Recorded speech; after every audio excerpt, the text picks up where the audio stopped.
Hi guys, welcome to a new blog. I am a fifth year student of Rostov State Medical University in Russia, Rostov on Don City. So आज अपना बात करते NMC rule regulation पे। So guys अभी India में आए थे। India में ये BHU बनारस हिंदू यूनिवर्सिटी, ये यहाँ का फेमस बहुत है।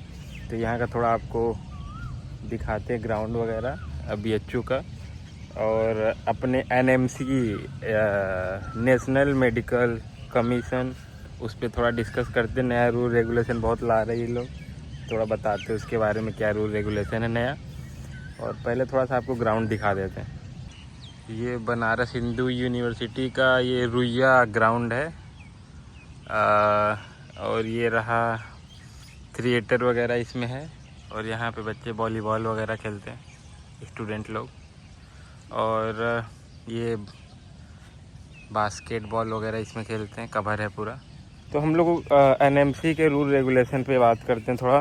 एनएमसी का गाइडलाइन वगैरह तो आप जानते ही हैं। वैसे भी एनएमसी वाले जो इंडिया से बाहर जाते हैं पढ़ने, उनके खिलाफ हमेशा रहे हैं ये लोग। फिर भी एक आपको बाहर का MBBS एब्रॉड का थोड़ा रियलिटी चेक भी कराते हैं आपको, रियलिटी चेक क्या है और क्या बोलते हैं रूल रेगुलेशन क्या है। एनएमसी जो कि हमेशा से बोलती है कि भाई मेरा रूल रेगुलेशन फॉलो करोगे तभी बाहर जाओ, नहीं तो फिर अपना देख लेना। तो एनएमसी के हिसाब से अपना क्या बोलते हैं ड्यूरेशन ऑफ कोर्स ध्यान में रखते हुए बाहर जाइए आप। और मीडियम ऑफ इंस्ट्रक्शन, मतलब कि इसका मतलब बताते हैं आगे। और सलेबस जो एनएमसी फॉलो करती है उसका भी आप ध्यान रखिए कि आपका कॉलेज फॉलो कर रहा है कि नहीं फॉरेन में। और रहा क्लिनिकल ट्रेनिंग, इसके बारे में भी एक्सप्लेन करते हैं। और इंटर्नशिप और क्लर्कशिप, इस पर एनएमसी थोड़ा ज़्यादा ध्यान दी है, तो बच्चों को भी ध्यान देना चाहिए थोड़ा।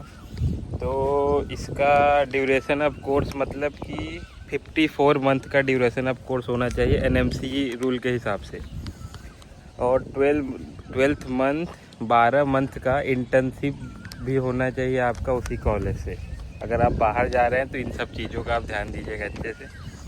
और कोई भी दूसरे यूनिवर्सिटी से, जैसे होता है विदेश फॉरेन में कि आप कुछ यहाँ एक कॉलेज से इंटर्नशिप कर लिए, कुछ अलग कॉलेज से, कुछ क्लासेस अपने कॉलेज से, कुछ अलग कॉलेज से। तो ऐसा नहीं करना है, सेम कॉलेज से सब होना चाहिए।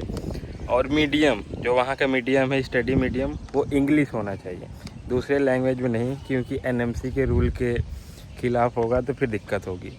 और रहा और जैसे क्लिनिकल ट्रेनिंग वगैरह, तो क्लिनिकल अपना जिस यूनिवर्सिटी से आप पढ़ रहे हैं उसी यूनिवर्सिटी से आपका क्लिनिकल ट्रेनिंग भी होना चाहिए, नहीं तो दिक्कत होगा।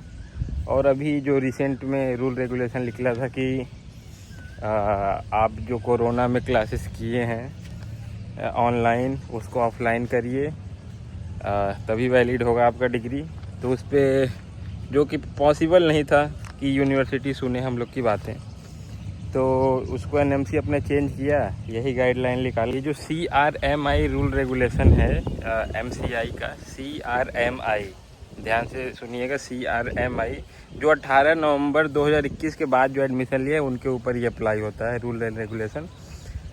और जो 18 नवंबर 2021 से पहले एडमिशन लिया है उसके ऊपर ये रूल अप्लाई नहीं होता है। 2002 के तहत जो भी एनएमसी का गाइडलाइन था उसको ये फॉलो करेंगे। और जो 18 नवंबर 2021 से पहले एडमिशन लिया था वो इंडिया में आके 1 साल को उनको इंटर्नशिप करना होगा। और इसके बाद जो एडमिशन लिया था अभी रिसेंट में, उनके लिए रूल है कि अगर लास्ट ईयर वो ऑनलाइन क्लासेस किए हैं तो उसका कंपनसेट लेटर अपने यूनिवर्सिटी से बनवाएं एक्स्ट्रा क्लासेस लगवा के, और उसको यहाँ पे सबमिट करें, तो उनको यहाँ पे आके 2 साल का इंटर्नशिप करना होगा। अगर वो हाफ ईयर और लास्ट ईयर ऑनलाइन किए हैं तो उसका भी कंपनसेट लेटर लगेगा इंडिया में, बट उस सिचुएशन में इंडिया में आके उनको 3 साल का इंटर्नशिप करना होगा। ठीक है, तो इसका आप ध्यान दें। और कंपनसेट लेटर वगैरह वहाँ पे बनता है कि आप यूनिवर्सिटी से बात करके एक्स्ट्रा क्लासेस लगवाएं और लेटर बनवाएं, तो ऐसे ही उसका सल्यूशन है। और क्या ही एनएमसी हमेशा, इनके पास सीटें नहीं हैं तो क्या ही करेंगे, तो बाहर तो बच्चे जाएंगे ही, तो उसमें कोई अब क्या ही कर सकते हैं उसमें। तो एनएमसी जैसे कि उसको फॉलो करिए और बाहर जाने से पहले एक बार अच्छे से आप अपना डिसीजन बनाइए। अगर इंडिया में हो सके तो बिल्कुल इंडिया में आप एमबीबीएस करिए, नहीं तो उसके बाद तो फॉरेन है ही। तो कहीं भी जाइए आप बाहर वगैरह तो सोच समझ के डिसीजन लीजिए और सही तरीके से कंसल्टेंसी चुनिए और अपना एडमिशन लीजिए। उसमें कोई दिक्कत की बात नहीं है, हम लोग भी एडमिशन कराते हैं। हम पर्सनल मेरा मेडिको लड़का के नाम से चैनल है अपना। तो अगर आपको कोई भी क्वेरी या क्वेश्चन वगैरह कुछ भी हो तो आप अपने कमेंट में डाल सकते हैं और आपको उसका जवाब मिलेगा। बहुत जल्द से जल्द कोशिश करेंगे और यही है एनएमसी गाइडलाइन। तो आप ध्यान दीजिएगा इसका कि आप कहाँ जा रहे हैं, कैसे किसके थ्रू जा रहे हैं बाहर, और सही डिसीजन लीजिएगा, यही बोलेंगे। और जो भी होता है लाइफ में अच्छा ही होता है, तो उसमें कोई बात नहीं। अभी नीट के एग्ज़ाम में उस पर आप ध्यान दीजिए, अभी इस पर उतना आपको ध्यान देने की ज़रूरत नहीं है। और रियलिटी जैसे रहा कि फॉरेन का रियलिटी ये है कि आप इतना थोड़ा सतर्क रहिएगा कि जिस यूनिवर्सिटी में जा रहे हैं उसका रिसर्च कर लीजिएगा, कोई भी डाउट हो तो पूछ लीजिएगा। क्योंकि फॉरेन कंट्रियों में बहुत दिक्कतें होती हैं कि जैसे बहुत सारी यूनिवर्सिटी हैं, जैसे बुखारा यूनिवर्सिटी हो गई, उज्बेकिस्तान की यूनिवर्सिटी, बहुत सारे यहाँ पे एजेंट लोग क्या किए हैं कि मतलब सीट कम है बट एक्स्ट्रा स्टूडेंट को एडमिशन लिए।